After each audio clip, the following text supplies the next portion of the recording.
And if you are searching roles, change, looking for that money coin, I mean, and you're confused and maybe you're trying to learn, or maybe you've been in this for a little while and you're still struggling with it, you need to watch this video. You need to watch it from the first second to the last second and pay attention closely to what I tell you here. These are questions that I get phone calls about, I get emails about, and people post in our help community all the time, my Facebook group.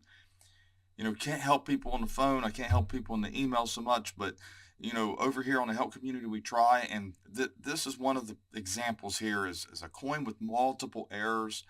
You know, the whole definition of a mint error is how it happens. So we basically describe how it happens. So a coin doesn't have multiple errors. I mean, you can have a lamination on a clip planchet, something like that. But when you start seeing strange things on a coin like this, and I'll just show you, a lot of people have realized that a coin literally has been through circulation, and a delamination or lamination like this, and it's hard to see the image. We're already looking at blurry images here, but this is what it looks like to me. I'm pretty confident in this. This is all lamination, okay? And what happened is it wore down, so it's kind of smooth compared to what it would be if it was an uncirculated coin, where it would look like wood grain in here. It's not a woody, but what I meant was wood grain. Now, when you look on the back of this coin, there's some other things going on. It's hard to tell if it's damaged or not, but it's not a bunch of mint errors. It looks like it's just a planchet that's kind of got some lamination issues on it. So when you're looking at coins and you're seeing a bunch of strange things, it's not that it has multiple errors. It's error-ref.com, and also my app on Google Play. I have a mint error app on Google Play. I also have on my help community, my website here, actually have a bunch of guides, and you can come over here and search it. It's coinauctionshelp.com. Just type in CoinHELPu website and it should come up. But multiple errors is just not one of those things, and errors and varieties are two different things. So you might have a double die and a clip planchet, a double die, and something else minor like die chips and die cracks. But multiple errors, when you start seeing strange things on coins, like I said, it's just strange things on coins. It's just anomalies. So many people spend a lot of time doing this, and they look at the wrong things, and you got to look at the right things if you're really looking for something to cash in a little bit. So no mint mark. People get this confused a lot. Now I want to say this: there's only one business strike that you're going to find in your change that has no mint mark, and that's the 82 Roosevelt dime. It'll be missing the P Philadelphia mint mark. The Philadelphia Mint didn't put mint marks on coins, and they did the wartime nickels in 42 to 45, and then in 2017 they put a P on a cent. But the rest of the coins that are minted at Philadelphia don't have mint marks, so it's just a Philadelphia Mint coin. So all the rest of them are proofs, and you can see the 90 no S, the 68 no S, the 70 no S. I've got a guide over here on my website for this. The 75 no S is the most rare here, and the 82, here's the 82 I was talking about. See, it's a business strike. It's not the same look. It doesn't have a cameo appearance. People confuse this a lot. I see it a lot. And here's 90S, no S cent. I did a video right here. If you come over here and the guide, all you got to do is type in no mint mark in my search for my website. It'll come right up. And 1982D small date. This coin right here that I'm showing in the images has split plating, so you know that it's not going to weigh 3.1 grams. But I did a video, and this is probably the best video, and I show an overlays, and I do comparisons, and show you the shape of the 8, the opening of the up part of the 8, and the 2. It's not just about being a small date, it's a different font. And this is one of the most confused coins because there's 7 different kinds for this year. There's the small and the large, which is just different font, large font, or different fonts for each one. And then you have the Denver Mint and the no mint mark, obviously, which is the Philadelphia. And those are all normal in 2.5 or 3.1. The 82D small date is the only one that you want to look for on a 3.1 planchet. There's only 2 been found, and it is very rare. 92 close AM. A lot of people think that. I think it should be called maybe a type 2 reverse design, because people are always focusing on the A and the M. Die deterioration, damage, and things like that can mess with the A and the M on these and make them look like that's what they are, but they're not. You also have to look at the FG and the distance from the building and the shape of the See, this is what the wide looks like.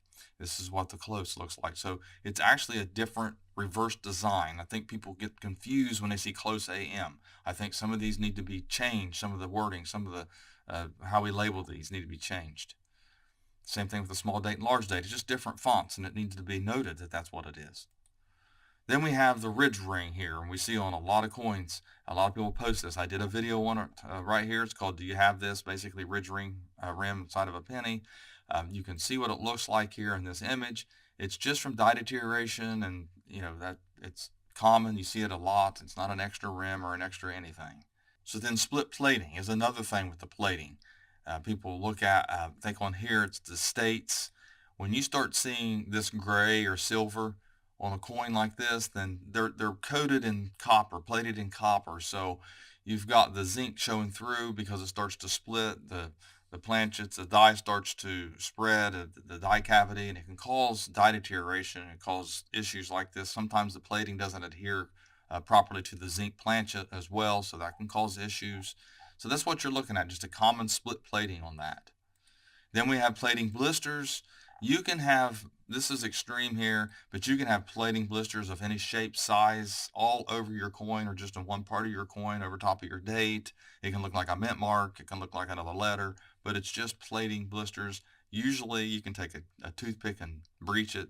That's another thing I want to show too with this one is you can have lines on your planchet, basically roller marks and things like that where they roll them out. That's kind of normal. You see that too as well. People get that confused. These are all just minor things that you'll find on coins all the time. I mean, there's billions of these being minted, so they have issues. Then people confuse 1944 cents and think that they're rare. You can come over here and look at a 1944. Okay, if it's in even red condition, you can see how much it's worth. In 63 it's got to be graded, and 60 it's got to be graded $4. I know a lot of people call me on the phone and ask me, and they don't believe me. 44S, the same thing. $3.60. It has to be graded. You have to have a high value to have a big value on a coin. Now, if it's on a steel planchet, it's different. A 44 on a steel is worth a lot of money. Same thing with 43. You can go down to 43 and you can see which ones are worth the money. On a steel planchet, I mean, $1 and extra fine 40, but on a bronze planchet, it's worth a lot of money. So that people get that confused all the time, the 44s and the 43s. I've had people call me up about wheat cents in general and ask me how much a 36 wheat cents worth. Well, here's a price guide. It's always better to go to a price guide, 36D. You can see what they're worth in 60. They have a little bit of a value if they're red, but if they're brown, there's not a whole lot of value unless they're a double die or unless they're some type of variety like that. Another one, the 69S, 69Ds. Everybody's talking about floating roofs and missing FGs and all this. Well, in the 69S, if it's not a double die, it's not worth much. I know people ask me that, but you do have a no FG, and it has to be missing. You can't have any remnants, anything on that, but it has nothing to do with floating roofs. I mean, some of these will have a floating roof, but that's not what you're looking for. You're looking for the 69D only, and you're looking for the missing FG beside the building. No remnant at all can be there, and you're going to have it graded. No one can really tell you in images for sure. I mean, if you really think that it's gone, you need to send it off to PCGS and have it graded. I mean, as far as value is concerned, it's not worth a whole lot until it gets into high grades. So if it's only in the low 60, low mint state, or even circulated, the actual value, the actual fees to send it off and the shipping is worth more than the coin itself. Then we got a lot of people looking at, double dies, which double dies are always getting confused. I've got so many videos on those. Not a whole lot I can help you with in a video, except come over here to Wexler's double die varieties and you can see how double dies are made, see all the listings, look at all the images. But the one thing that I see a lot of is over mint marks, D over S, S over S, D over D. If you think you have one of those, you're going to have to do a little bit of looking, because all of those are, when a die goes from one mint to the next, it's documented and they are well known. The odds of you finding a new one are like basically winning the Powerball 2 or 3 times in a row. It would take a very special, I mean, we're talking advanced collector, know what he's talking about, know what he's doing, and know how to do this process. You can't just post up a coin that kind of looks like it's got an over mint mark and a bad image. You're going to have to actually talk to someone at Connecticut. You're going to have to talk to someone like Wexler's that can look at the coin in hand if you think you have some new variety. But anyways, over here you have repunch mint marks you can look at and see how they're made and what they're supposed to look like. You've got the listings for the RPM listings that you can use. Also, you can do the over mint marks and the DMM listings over here to see what you have here for Roosevelt, dimes, Washington quarters. Highly recommend that because people do get these confused, these D over S's. Then you have Variety Vista on Coneca. Join Coneca, guys. Come over here and take a look at the free information for all denominations for double dies and over mint marks and all the different varieties. Then off metal Rome planchets on a foreign planchet. I see this a lot. The first thing you have to do is have a set of jeweler scales that weigh to the tenths, and you have to weigh that coin. Weighing the coin will usually eliminate any chance that it has of being on the incorrect planchet. If you think you have a cent on a silver planchet or plated or whatever it might be, it doesn't matter what you think it is. If it weighs 3.1 grams and it's copper, then it's normal. If it weighs 2.5 grams, then it's basically a modern cent. They can weigh 0.2 or 3 grams off and still be within mint specifications, so it doesn't have to weigh exactly. But if it weighs normal within mint specifications, then it's not an off planchet. It's either plated, damaged, or it's been messed with. Try to tell people this a lot. So over here is a checklist for all the foreign coins and how much they weigh that was minted at the U.S. Mint for other countries. And here's a checklist. You can go down through and you can take a look and see which ones and their weight. And you can weigh your planchet, weigh your coin, and see if it matches any of these. If it doesn't match any of these, more than likely it's not. There's something else going on with your coin. People in the groups and the communities really can't help you out much because we can't test the coin. We can't use an XRF on it because really, ultimately, that's what's going to have to happen to the coin. So these are just a few things that I wanted to cover.